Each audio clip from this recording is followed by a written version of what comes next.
passar a vida, assim, eu não me esqueço as maldades que fizeram para mim e um dia eu me vingo disso, né? Você sabe que o brasileiro tem, você tem e eu tenho, porque é da nossa cultura, uma coisa que é apavorante.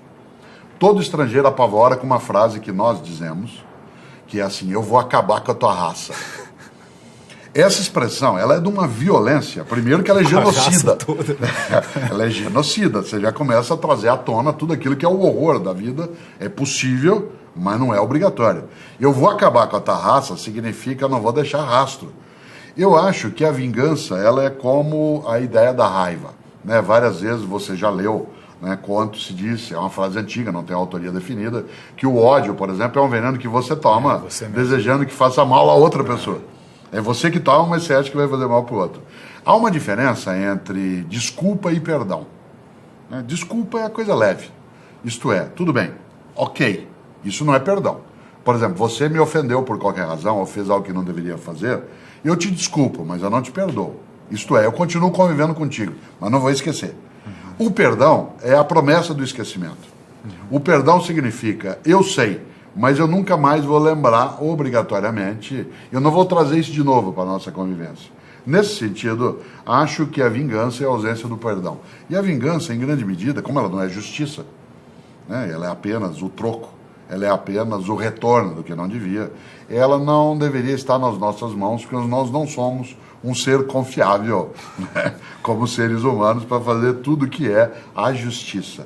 A nossa capacidade de falhar, ela é tão grande que deixar na minha mão ou na tua a capacidade de dar o troco em algo que nós fizeram é meio arriscado. É melhor que a gente crie instituições, né, como é o caso do judiciário, em que a gente organiza as regras em que será feita a justiça sem que ela seja vingança. Porque é tão interessante que às vezes a gente tem a falsa impressão de que se eu me vingar eu vou ser feliz. Então eu faço aquilo, não, agora sim, agora eu dei o troco, agora eu me vinguei, agora eu estou feliz. Não existe essa possibilidade. Não existe isso. Não existe, porque essa ideia, no meu entender, de que você possa ficar satisfeito, né, com a revanche, ela é absolutamente vazia. Né? Agostinho tem uma frase que eu acho maravilhosa, que fala sobre a superficialidade de alguns sentimentos, quando ele diz, não sacia a fome quem lambe pão pintado. Não sacia a fome quem lambe pão pintado. Qual é a satisfação que a vingança oferece? A justiça, sim. Eu gosto de justiça, né? Gosto daquilo que está no lugar quando foi deslocado daquele lugar onde deveria estar, mas da vingança não. Não é que a gente não tenha desejo dela. Seria absolutamente farisaico, né, da minha parte dizer que eu não tenho desejo de vingança. Em vários momentos eu tenho. Isto é, em que eu quero, sim, dar o troco. E não estou nem pensando, né, só nas relações interpessoais. Né?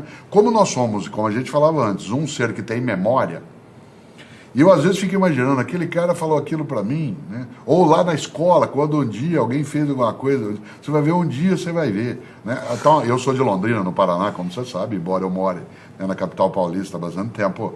Tem uma frase de para-choque de caminhão que para mim é suficiente como vingança, que diz assim, na subida você me aperta, na descida nós acerta. Certo? Então, esta lógica, ela é um pouco assim, espera aí, né? Vamos ver, o mundo dá muitas voltas, mas o desejo da vingança não é algo que a gente deva admitir, trabalhar e até, para usar uma coisa do interior, adubar. Não dá para ficar adubando isso, porque ele faz mal, ele corrói pra gente mesmo. Ele é autofágico, é autodestrutivo. Ô Cortella, uma coisa interessante que eu acho assim, um dos exemplos mais significativos dessa história da não vingança e do perdão é do Mandela, né? Sim, claro. Você pensar um homem que ficou preso quase 30 anos e ele tem poder para se vingar de quem fez aquilo com ele, mas ele escolhe, né, falando do desejo, pensei em Aristóteles aqui, desejo, escolha, aspiração, ele escolhe não permitir que esse desejo de vingança seja mais forte do que a aspiração que ele tinha de construir um povo Uma das unido, emoções, né, que eu tive na vida foi conhecer Nelson Mandela, pessoalmente. Eu conheci vários homens e mulheres importantes na minha formação e na minha história. Eu fico honrado de ser humano como Mandela. Eu não sou como Mandela foi, mas eu fico honrado de estarmos na mesma espécie. Na mesma raça humana, né? Na mesma espécie. Na mesma espécie. Mandela veio ao Brasil logo depois que ele foi libertado, e eu tive a honra de também estar, quando ele veio visitar a cidade de São Paulo, eu era secretário de Educação, na prefeitura ele veio visitar, e eu tive a honra, Xalita, de apertar a mão do Nelson Mandela. Você imagine, quando eu apertei a mão do Mandela, as minhas pernas bambearam. Porque eu não estava apertando a mão do homem, eu estava apertando a mão da decência.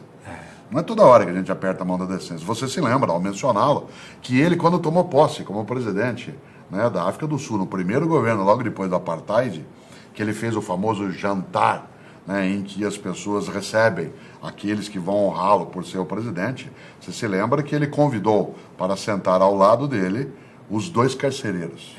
Exatamente. É impressionante. É impressionante. Aliás, é mais do que isso, é irritante. É irritante. Como é que ele é capaz de fazer uma coisa dessa? Ele me humilha ao fazer isso, porque eu gostaria de ser capaz dessa grandeza. Exatamente. Eu sou bem menor que ele, não que isso seja, né, um alto desprezo, mas é verdade. Um homem que passa 27 anos preso, 18 numa solitária, de 1,60 m.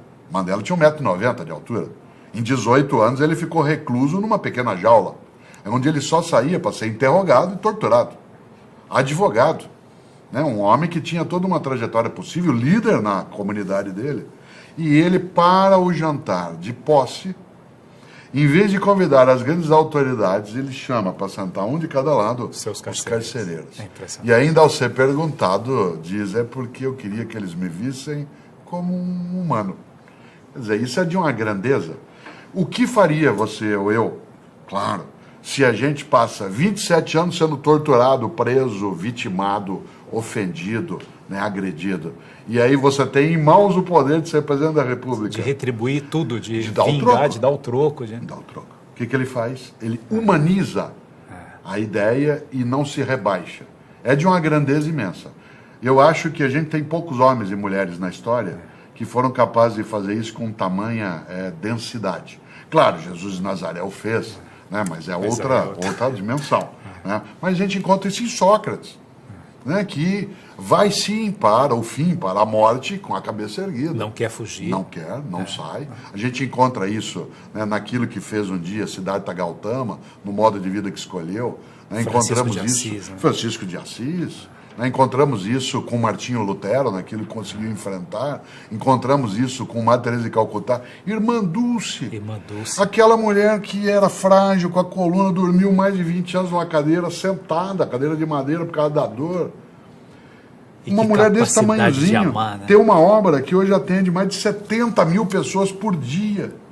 Você lembra da teoria da Irmã Dulce, da teoria da última porta?